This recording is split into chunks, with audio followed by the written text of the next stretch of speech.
De la primera carta del apóstol San Pablo a los Corintios. Hermanos, cuando llegué a la ciudad de ustedes para anunciarles el Evangelio, no busqué hacerlo mediante la elocuencia del lenguaje o la sabiduría humana, sino que resolví no hablarles sino de Jesucristo, más aún de Jesucristo crucificado. Me presenté ante ustedes débil y temblando de miedo. Cuando les hablé y les prediqué el Evangelio, no quise convencerlos con palabras de hombre sabio. Al contrario, los convencí por medio del Espíritu y del poder de Dios, a fin de que la fe de ustedes dependiera del poder de Dios y no de la sabiduría de los hombres. Palabra de Dios.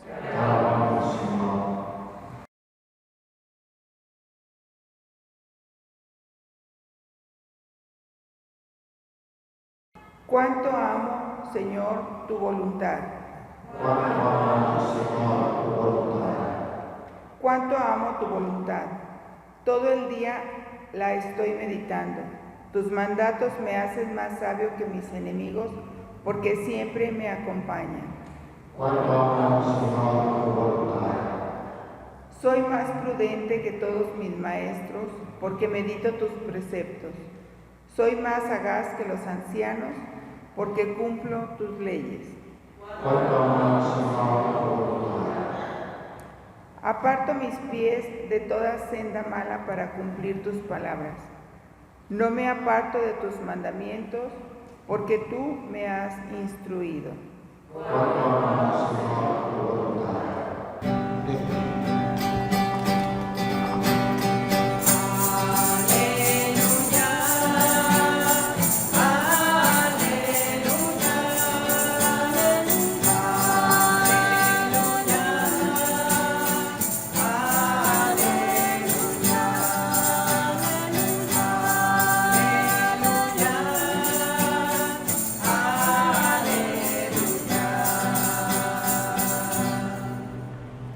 El Espíritu del Señor está sobre mí.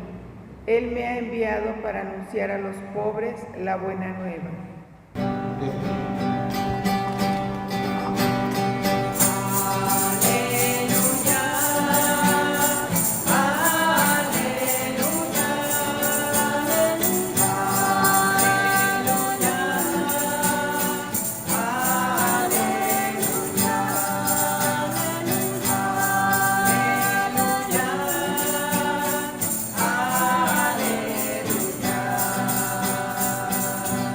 Evangelio del día en latín. Lucas 4, del 16 al 30. Iesus venit Nazaret ubi erat nutritus, et intravit secundum consuetudinem suam die sabbati in synagogam, et surrexit legere. Et traditus est illi liber Isaiae prophete, et ut revolvit librum invenit locum ubi scriptum erat. Spiritus Domini super me, propter quod unxit me evangelizzare pauperibus misit me, sanare contritos corde, predicare captivis remissionem, et cecis visum, dimittere confractos in remissionem, predicare annum Domini acceptum et diem retributionis. Et cum placuisset librum, redidit ministro et sedit. Et omnium in synagoga oculi eran intendentes in eum. Cepit autem dicere ad illos, quia odie impleta est ec scriptura in auribus vestris. Et omnes testimonium illi dabant, et mirabantur in verbis gratiae, quae procedebant de ore ipsius, et diceban, non eic est filius Joseph? Et ait illis, utique dicetis mihi hanc similitudinem, medice curate ipsum, quant audibimus facta in Capharnaum, fac et hic in patria tua. Ait autem, amen dico vobis, cuia nemo profeta ceptus est in patria sua. In veritate dico vobis, multe vidue erant in diebus Elie in Israel, quando clausum est celum annis tribus et mensibus sex. Cum facta esset fames magna in omni terra, et ad nullam hilarum missus est Elias, nisi in Sarepta Sidonie, ad mulierem viduam, et multi leprosi erant in Israel sub Eliseo profeta, et nemo eorum mandatus est nisi Naaman Cyrus. Et repleti sunt omnes in synagoga ira ec audientes, et surrexerum, et eiecerum illum extra civitatem, et duxerum illum usque ad supercilium montis, super quem civitas illorum erat edificata, ut precipitaren eum. Ipse autem transiens per medium illorum ibat. Verbum Domini. Deo grazie. San Ramón Nonato.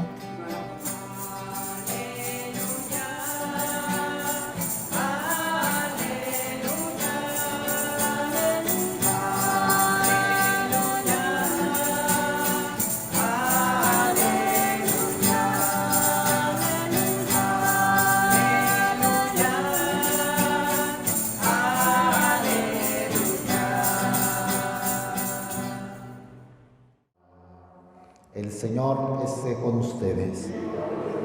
Del Santo Evangelio según San Lucas.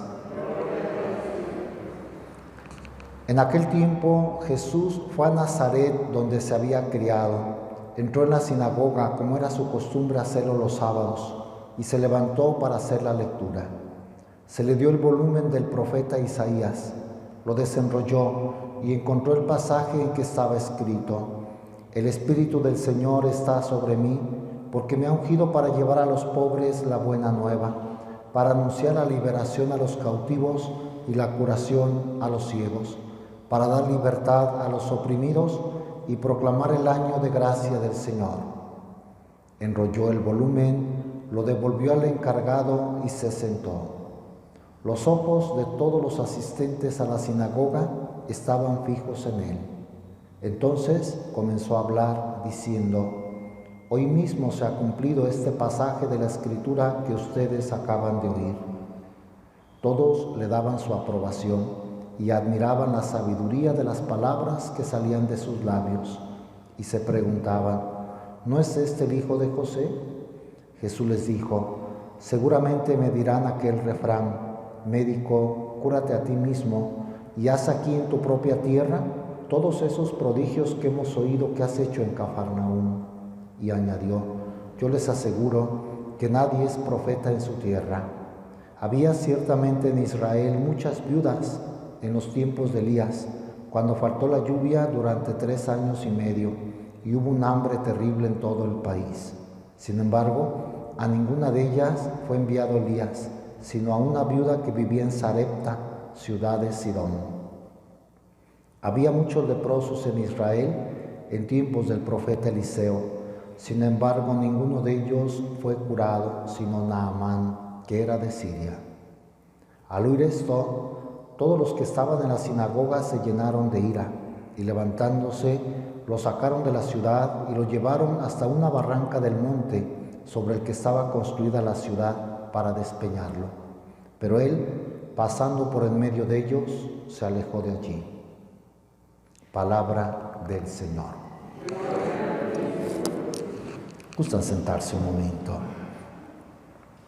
Hoy escuchamos trozo del Evangelio de San Lucas. Estábamos leyendo a San Mateo todo el año y hoy la iglesia nos da un giro y nos pone a San Lucas con este pasaje de la predicación de Jesús en Nazaret, donde se había criado.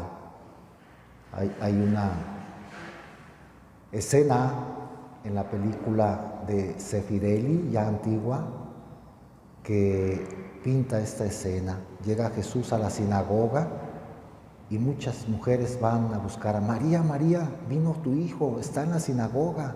Y la Virgen se pone su manto y va corriendo, no puede entrar al lugar donde están los hombres, se queda en el patio de las mujeres por una ventana queriendo ver a su hijo. Ya se había ido nuestro Señor a su vida pública y pocas veces tenía oportunidad de verlo.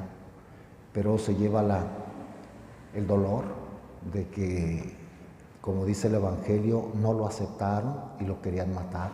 La Virgen se angustió mucho cuando ve que todos los hombres llenos de ira lo empujaban para ir a despeñarlo. Pues esta escena lo tuvo que haber vivido, no dice el Evangelio, pero seguramente María. Nazaret era un pueblito. Y en la sinagoga sucedió eso. Era un sábado. Nuestro Señor, como buen judío, fue al templo, a la sinagoga, y los laicos, no solo los rabinos, los sacerdotes, sino los laicos podían hacer la lectura, como se hace ahora en la liturgia también de la iglesia nuestra. Y dice así con todos los detalles San Lucas, es un pasaje muy precioso, muy pues lleno de matices, ¿no? Se le dio el volumen del profeta Isaías, lo desenrolló y empezó a leer. Este pasaje de Isaías: el Espíritu del Señor está sobre mí. Me ha enviado a evangelizar, a dar la buena noticia a los pobres. Y podían los laicos comentar lo que habían leído. Entonces, dice todo San Lucas, dice, enrolló el volumen, lo devolvió al encargado y se sentó. Y aquí viene una frase muy particular: los ojos de todos los asistentes a la sinagoga estaban fijos en él, esperando a ver qué nos dice. Hemos oído que en Cafarnaúm hizo milagros, que dio un discurso que toda la gente comenta. Este es un sabio, vamos a ver qué dice. Los ojos de todos estaban fijos en él. Hay que pedirle al Señor que estemos con los ojos fijos en él siempre. Otra traducción dice: estaban clavados en él, siempre viendo al Señor. El Papa Francisco tiene una reflexión donde dice: cuánto bien sacamos clavando nuestra mirada en Él y que Él nos mire ante un crucifijo, una imagen, pero sobre todo ante el Santísimo Sacramento. Cuánto bien sacamos solo ir a verlo. A veces no nos brota ni una oración, no estamos inspirados, cansados, angustiados. Pero cuánto bien nos hace estar junto a Él, estar frente a Él. Te veo, Señor, y tú me ves. No más ahí, sin hacer nada, que nos demos tiempo, pero las prisas, el desasosiego que traemos diario nos impide a veces quedarnos en silencio, viéndolo y que nos vea. Hacemos una gran obra, perder el tiempo junto a Él, estar con Él. Porque a veces lo perdemos de otra forma, llenándonos de cosas del mundo, de espectáculos, a veces bien con lecturas y con diálogo familiar. ¿En qué empleamos el tiempo? Clavamos nuestra mirada en Él, nuestros ojos están fijos en Él a ver qué nos dice, qué nos inspira o a ver qué nos regala por estar ante su presencia. Y entonces nuestro Señor dijo: hoy se ha cumplido este pasaje. Palabras escandalosas, a ver, es el hijo de José, el carpintero. ¿Cómo dice que ese pasaje de la Escritura se cumple en él? ¿Cómo? ¿Qué es lo que está diciendo? El Espíritu del Señor está en mí, yo soy el Mesías.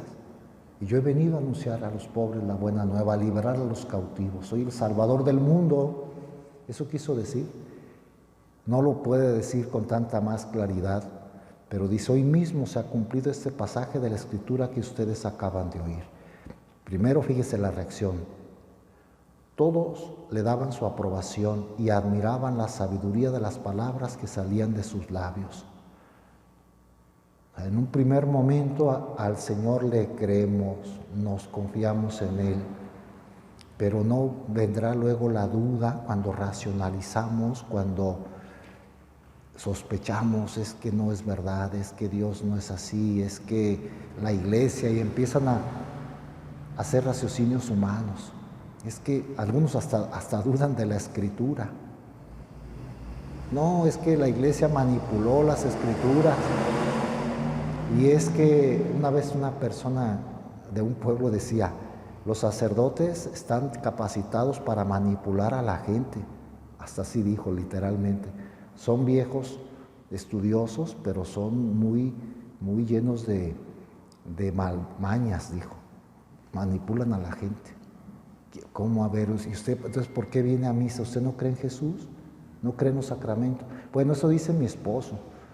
Yo como que empiezo a dudar, o sea, raciocinio humano, dudas de fe, como si la iglesia no fuera la iglesia de Cristo.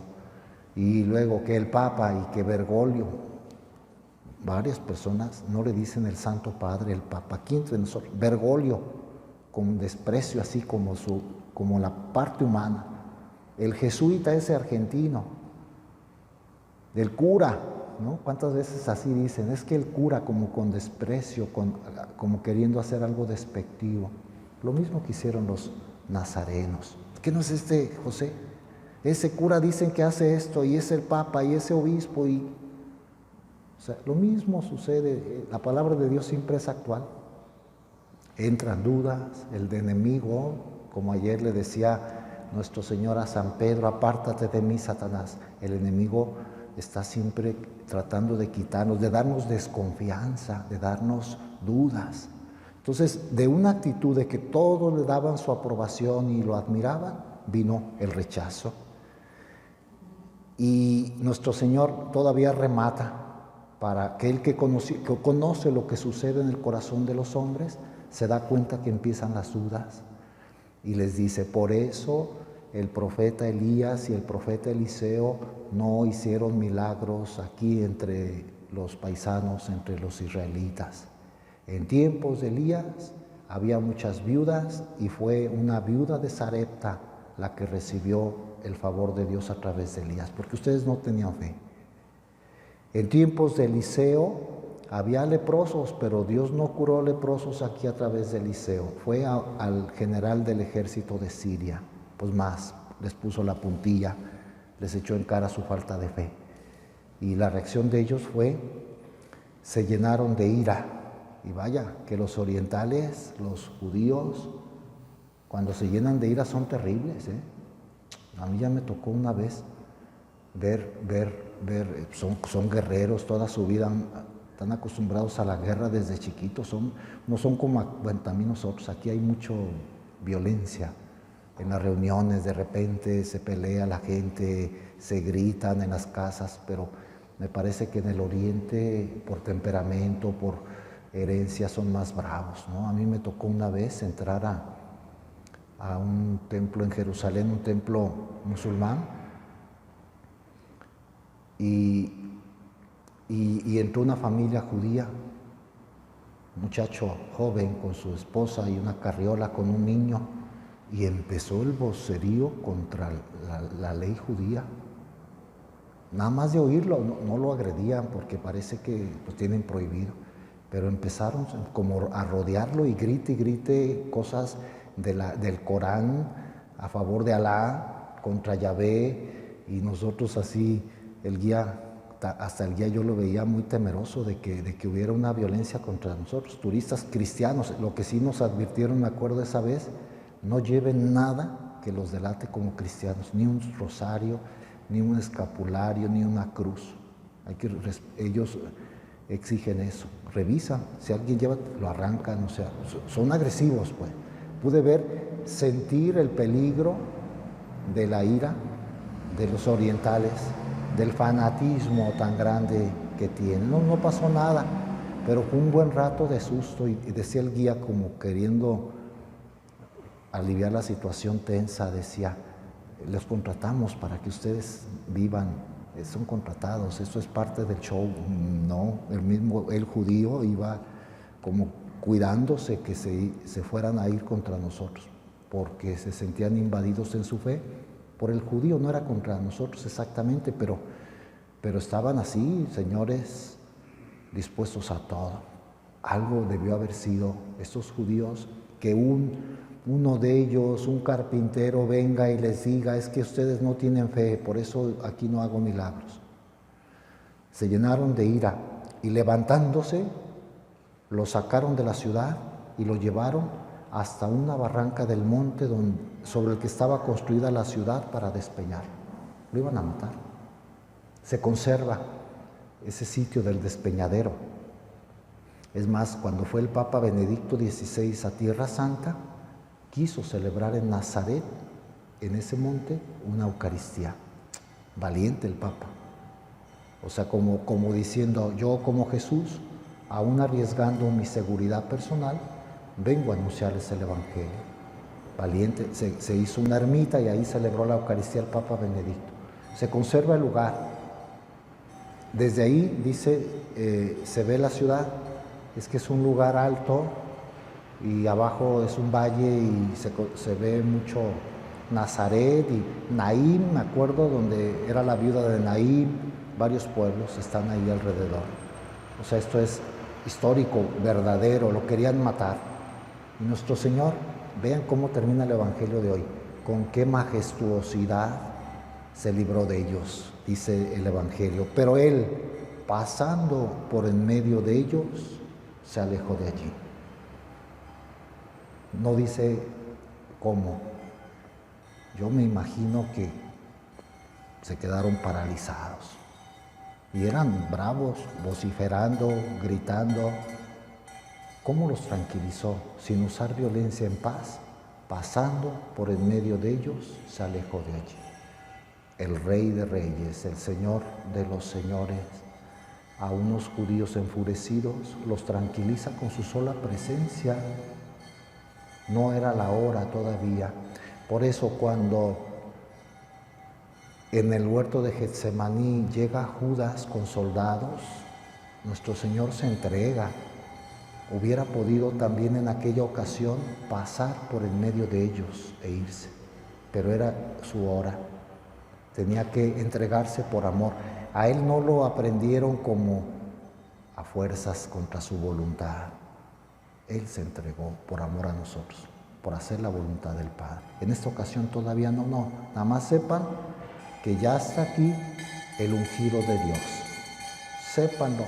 Y ya les di una lección por qué no puede Dios actuar, porque no tienen fe, porque tienen muchos prejuicios, porque raciocinan mucho y se va majestuosamente por en medio de ellos. Pues que el Señor nos ayude primero a aceptarlo, a amarlo, a quitar dudas, a no ser tan racio. Hay que darle el asentimiento de la fe, no querer entender todo y juzgar todo y oír chismes y rumores. Qué fácil es destruir la fe en nosotros y en los demás. Hay muchos ataques pues a creemos en Jesús, muerto y resucitado, en nuestro Señor. Lo demás todo es relativo a Jesús. A Él lo amamos. Y si Él fundó una iglesia, yo aporto, soy positivo, me valgo de esas personas para llegar hasta Jesús, pero no rechazo los medios que Él me da, porque Dios nos pedirá cuentas, cuántas personas, cuántos acontecimientos Dios manda para tu bien.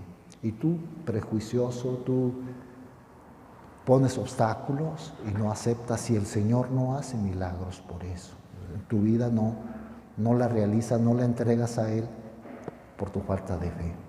Que Dios nos ayude, que San Ramón Nonnato, el santo que hoy celebramos, este catalán del siglo XIII, mercedario, que se dedicaba a liberar a las personas y que hizo mucho bien, y pues es como atractivo porque no nació, ¿no?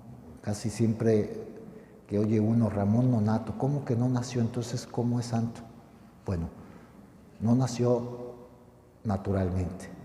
A la madre muerta le sacaron a San Ramón niño. Por eso es nonato y es muy venerado, sobre todo la gente que tiene problemas para dar a luz, de embarazo, los médicos, parteros, parteras. lo invocan.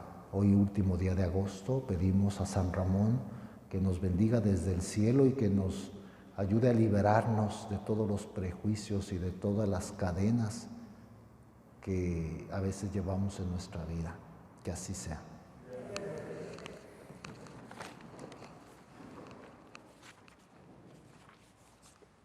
Pidamos, hermanos, al Señor que su Espíritu ore dentro de nosotros y con nosotros. Salve, agraciada doncella.